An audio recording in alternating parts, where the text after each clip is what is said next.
साल का आखिरी चंद्र ग्रहण शनिवार 28 अक्टूबर को आश्विन माह की पूर्णिमा तिथि को लग रहा है। सभी लोग असमंजस में हैं कि इस शरद पूर्णिमा, जो कि साल की सबसे बड़ी पूर्णिमा गिनी जाती है, उस दिन चंद्र ग्रहण, तो उस दिन हमें क्या करना चाहिए। तो आइए दोस्तों, आज की वीडियो में हम शरद पूर्णिमा के बारे में और लग रहे साल के आखिरी चंद्र ग्रहण के बारे में जानेंगे। आप सबका स्वागत है आपके अपने ही YouTube चैनल कलयुग के चमत्कार संतों की वाणी में। तो दोस्तों, शुरू करते हैं हम आज का वीडियो। लेकिन वीडियो शुरू होने से पहले अगर आपको ये वीडियो अच्छी लगे तो लाइक बटन अवश्य दबा दें, क्योंकि आप सुनते भी हैं, देखते भी हैं, लेकिन लाइक करना भूल जाते हैं और कमेंट लिखना भी भूल जाते हैं। तो चलिए दोस्तों, शुरू करते हैं। साल का आखिरी चंद्र ग्रहण शनिवार 28 अक्टूबर को आश्विन माह की पूर्णिमा तिथि को लग रहा है। सबसे पहले तो हम ये जानेंगे कि जो पूर्णिमा तिथि है वह कितने बजे से शुरू होकर कब तक रहेगी। तो दोस्तों, शरद पूर्णिमा की तिथि का आरंभ 28 अक्टूबर को सुबह 4:17 से होगा और इसकी समाप्ति 29 अक्टूबर को सुबह 1:53 पर होगी। इसमें स्नान दान का समय सुबह 4:47 से लेकर सुबह 5:39 तक रहेगा। दोस्तों, ये तो आप सभी जानते हैं कि पूर्णिमा पर भगवान सत्यनारायण की कथा करने से घर में सुख शांति स्थापित होती है। और सबसे खास शरद पूर्णिमा का चांद 16 कलाओं से परिपूर्ण होता है, जो अपनी किरणों के जरिए अमृत की बरसात करता है। आरोग्य, धन, सुख प्राप्ति के लिए शरद पूर्णिमा सबसे खास है। इस रात माँ लक्ष्मी का धरती पर आगमन होने से भक्तों के धन धान्य से भरपूर रहते हैं। और शरद पूर्णिमा की रात चांद की रोशनी में खीर रखी जाती है, जिसके बारे में ये मान्यता है कि जब चंद्रमा की रोशनी खीर पर पड़ती है तो वह उसमें औषधीय गुण समा जाते हैं और सुबह भगत जन इसका सेवन करते हैं और ये खीर अमृत के समान हो जाती है। मानसिक शांति के लिए इस दिन चंद्रमा की पूजा अचूक मानी गई है। इसी दिन भगवान श्री कृष्ण ने गोपियों के संग महारास रचाया था, जिसे देखने के लिए मनुष्य तो क्या, देवी देवता, जहाँ तक कि भोलेनाथ भी विवश हो गए थे। शरद पूर्णिमा के कुछ उपाय भी हैं जिनके बारे में हम आपको बताते हैं। शरद पूर्णिमा पर माँ लक्ष्मी समुद्र मंथन से उत्पन्न हुई थी और कहते हैं देवी लक्ष्मी इस दिन रात्रि में धरती पर विचरण करने आती है। शरद पूर्णिमा पर निशिता काल मुहूर्त में देवी को खीर का भोग लगाने से आर्थिक सुख में वृद्धि होती है। शरद पूर्णिमा पर माँ लक्ष्मी को 5 पान के पत्ते उनके चरणों में अर्पित करें और अगले दिन इन पत्तों को सुखाकर लाल कपड़े में बांधकर तिजोरी में रख दें। कहते हैं इससे तिजोरी कभी खाली नहीं होगी और धन का आगमन बढ़ता जाएगा। माता तुलसी विष्णु प्रिया हैं और साक्षात देवी लक्ष्मी का स्वरूप हैं। इसलिए शरद पूर्णिमा को माँ लक्ष्मी को प्रसन्न करने के लिए पूर्णिमा की सुबह स्नान करके तुलसी पर दीपक जलाएं और साथ ही मौली और सिंदूर भी चढ़ाना चाहिए। इसके अलावा देवी तुलसी को सफ़ेद मिष्ठान का भोग भी लगाना चाहिए। शरद पूर्णिमा की चांदनी रात में अमृत वर्षा होती है। इस रात में चावल की खीर बनाकर महीन सूती कपड़े से ढककर उसे खुले आसमान के नीचे रखना चाहिए। दूध, चावल और शक्कर तीनों ही माँ को, यानी कि माँ लक्ष्मी को बहुत प्रिय हैं। 3-4 घंटे तक खीर पर जब चंद्रमा की किरणें पड़ती हैं तो यही खीर अमृत तुल्य हो जाती है, जिसको प्रसाद रूप में ग्रहण करने से व्यक्ति वर्ष भर निरोग रहता है, उसका शरीर पुष्ट और कांतिवान हो जाता है। साथ ही उसके घर में धन की भी कमी दूर होती है। माँ लक्ष्मी के जन्मदिन के रूप में शरद पूर्णिमा का ये त्यौहार मनाया जाता है। इस रात माँ लक्ष्मी के भक्त सोते नहीं और माँ लक्ष्मी का ध्यान करते हैं, उनके मंत्रों का जाप करते हैं। जो इस रात में जागकर माँ लक्ष्मी की उपासना करते हैं, माँ लक्ष्मी की उन पर असीम कृपा होती है। ज्योतिषीय मत अनुसार इस दिन माँ लक्ष्मी की षोडशोपचार विधि से पूजा करके श्री सूक्त का पाठ, कनकधारा स्तोत्र, विष्णु सहस्रनाम का पाठ करना चाहिए। इससे माता लक्ष्मी प्रसन्न होती हैं और रात में भी आपको माँ लक्ष्मी के ध्यान के साथ ही भगवान विष्णु का ध्यान करके विष्णु सहस्त्र नाम का पाठ अवश्य करना चाहिए। धर्म कर्म के साथ ही आयुर्वेद में भी शरद पूर्णिमा का महत्व बताया गया है। मान्यता है शरद पूर्णिमा की रात देवी लक्ष्मी पृथ्वी का भ्रमण करती हैं और इस दौरान देवी सभी से पूछती हैं कि कौन जाग रहा है। इस वजह से शरद पूर्णिमा को कोजागर पूर्णिमा भी कहते हैं। दोस्तों अब बात करते हैं कि हर साल शरद पूर्णिमा पर हम लोग खीर बनाते हैं, उसे चंद्र देवता की किरणों में रखकर उसका जब प्रसाद बनता है और उसे अगले दिन हम ग्रहण करते हैं। लेकिन इस बार क्योंकि चंद्र ग्रहण लग रहा है तो लोगों के मन में सवाल है कि क्या वे खीर बनाएं या चंद्रमा की किरणों से अमृत वर्षा होगी या नहीं होगी। तो हम आपको बता दें कि ज्योतिष मतों के अनुसार हर शरद पूर्णिमा की रात चंद्रमा 16 कलाओं से युक्त होता है और चंद्रमा से अमृत रूप किरण ने बरसने की मान्यता है।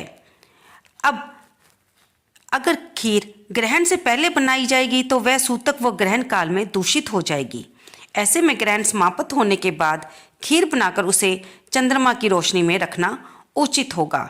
शरद पूर्णिमा के दिन दोपहर को 2:52 से सूतक शुरू हो जाएगा और सूतक काल में मंदिर के कपाट भी बंद कर दिए जाते हैं।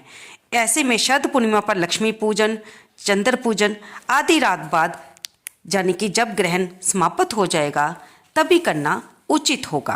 अब देखिए, क्योंकि शरद पूर्णिमा के दिन चंद्र ग्रहण का समय 28 अक्टूबर की रात 1:06 से शुरू होकर देर रात 2:22 पर समाप्ति होगी, यानी कि ग्रहण की अवधि 1 घंटा 16 मिनट की है। तो अगर आप खीर का प्रसाद बनाने के इच्छुक हैं तो आपको ग्रहण के बाद ही ये खीर बनाकर चंद्र देवता की किरणों में रखनी होगी। तो आप ये उपाय 2:22 के बाद ही यानी कि जब चंद्र ग्रहण समाप्त हो जाएगा तभी आप उसके बाद खीर को चंद्र किरणों में रख सकते हैं। इसके बाद ग्रहण खत्म होने तक यानी कि रात के 2:24 के तक आप देवी के मंत्रों का जाप कर सकते हैं। ग्रहण के सूतक के समय दान पुण्य करेंगे तो बहुत शुभ रहेगा। जरूरतमंद लोगों को अनाज, धन, कपड़े, जूते, चप्पल, खाना दान कर सकते हैं। शरद पूर्णिमा की खीर ग्रहण खत्म होने के बाद ही बनाए तो बेहतर रहेगा। और खाने की चीज़ों को अपवित्र होने से बचाने के लिए खाने में तुलसी के पत्ते डालने की परंपरा है। शरद पूर्णिमा पर देवी लक्ष्मी की पूजा करने की परंपरा है, इसलिए उनके मंत्रों का जाप करते हुए पूजा पाठ करना चाहिए। घर के अंदर और बाहर दीपक जलाना चाहिए और जप के लिए कमल के गट्टे की माला का उपयोग करना चाहिए। माँ लक्ष्मी का महामंत्र है ओम ओम श्रीं ह्रीं श्रीं कमले कमलाले प्रसीद प्रसीद श्रीं ह्रीं श्रीं ओम महालक्ष्मये नमः। माँ लक्ष्मी का महामंत्र है श्रीं ह्रीं श्रीं ओम महालक्ष्मये नमः। दोस्तों, चाहे सूरज ग्रहण हो या चंद्र ग्रहण, इसमें गर्भवती महिलाओं को हमेशा सावधानी रखने के लिए कहा जाता है। उन्हें घर से बाहर नहीं निकलना चाहिए। जिस दौरान भी सूर्य ग्रहण का समय बताया जाता है या चंद्र ग्रहण का समय बताया जाता है, क्योंकि ऐसा करने से गर्भस्थ शिशु को रेडिएशन के कारण नुकसान होता है। गर्भवती महिलाओं को ग्रहण के दौरान अंदर ही घर में रहना चाहिए और उन्हें खाना भी नहीं बनाना चाहिए और ना ही कुछ खाद्य पदार्थ का सेवन करना चाहिए। ऐसा करने से ऐसा माना जाता है कि बच्चे की सेहत पर बुरा असर पड़ता है। उन्हें धारदार चीज़ों का प्रयोग नहीं करना चाहिए, यानी कि गर्भवती महिलाओं को चंद्र ग्रहण के दौरान चाकू, कैंची, सिलाई, कढ़ाई, बुनाई जैसा कोई काम भी नहीं करना चाहिए। इसे अशुभ माना जाता है। उन्हें भगवान का ध्यान करने के साथ साथ मंत्रों का जाप करना चाहिए। मन को एक स्थान पर स्थिर रख के वे चिंतन मनन करें। इस दौरान भगवान की मूर्तियों का भी स्पर्श नहीं करना चाहिए। दोस्तों, चाहे ये चंद्र ग्रहण रात को आ रहा है, लेकिन फिर भी गर्भवती महिलाओं को ये सावधानी बरतनी चाहिए कि उन्हें चंद्र ग्रहण के समय सोना नहीं चाहिए और चंद्र दर्शन तो बिल्कुल भी नहीं करना चाहिए। ग्रहण काल में सफ़ेद चीज़ों का दान जरूर करना चाहिए। चंद्र ग्रहण को भारत के अलावा ऑस्ट्रेलिया, यूरोप, उत्तरी अमेरिका, दक्षिणी अमेरिका, एशिया, हिंद महासागर, अटलांटिक, दक्षिणी प्रशांत महासागर, आर्कटिक और अंटार्कटिका में देखा जाएगा। क्योंकि भारत देश में चंद्र ग्रहण दिखाई देगा, इस कारण से इसका सूतक काल भी मान्य होगा। दोस्तों, आप जानते हैं कि शरद पूर्णिमा को पूजा विधि क्या रहेगी। इस दिन जल्दी उठ जाएं, किसी पवित्र नदी में स्नान कर लें अगर आप नदी के पास रहते हैं तो। और अगर ना भी स्नान कर पाए तो घर पर ही गंगा जल डालकर स्नान कर लें। इसके बाद अपने मंदिर में चौकी पर एक पीला या लाल वस्त्र बिछाएं। उस पर माँ लक्ष्मी और भगवान विष्णु का चित्र या प्रतिमा स्थापित करें। उन्हें लाल फूल, इत्र, नैवेद्य, धूप, दीप, सुपारी आदि से माँ लक्ष्मी का विधिवत पूजन करें। माँ लक्ष्मी के सामने लक्ष्मी चालीसा का पाठ करें। इसके बाद अगर आपने व्रत रखना है तो व्रत का संकल्प दोहराएं।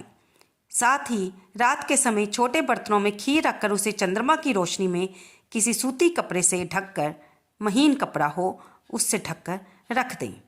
फिर अगले सुबह स्नान करके माँ लक्ष्मी को खीर अर्पित करें और फिर उस खीर के प्रसाद को घर के सभी सदस्यों में बांट दें। ऐसा करने से माँ का आशीर्वाद प्राप्त होता है और साथ ही अच्छा स्वास्थ्य भी मिलता है। हम आपको पहले ही बता चुके हैं, चंद्र ग्रहण के कारण आप खीर का प्रसाद चंद्र ग्रहण के समय यानी कि रात के 2:22 के बाद बनाकर ही रख सकते हैं। दोस्तों, वृंदावन के भी कई मंदिरों में शरद पूर्णिमा का त्यौहार चंद्र ग्रहण का सूत्र लगने से एक दिन पहले या फिर बाद में मनाया जाएगा। बुंदेलखंड में तो शरद पूर्णिमा का बड़ा महत्व है। इस दिन महिलाएं व्रत रखती हैं जिसमें 3 पाव मावा, 3 पाव शक्कर के 6 लड्डू बनाए जाते हैं। शाम को महिलाएं मंदिरों में जाकर अपने घर के आंगन में सखियों के साथ पूजा करती हैं और इस व्रत की कथा कहती हैं। भगवान सत्यनारायण और शरद पूर्णिमा से जुड़ी जो भी कथाएं हैं, ऐसी 7 कहानियाँ बताई जाती हैं।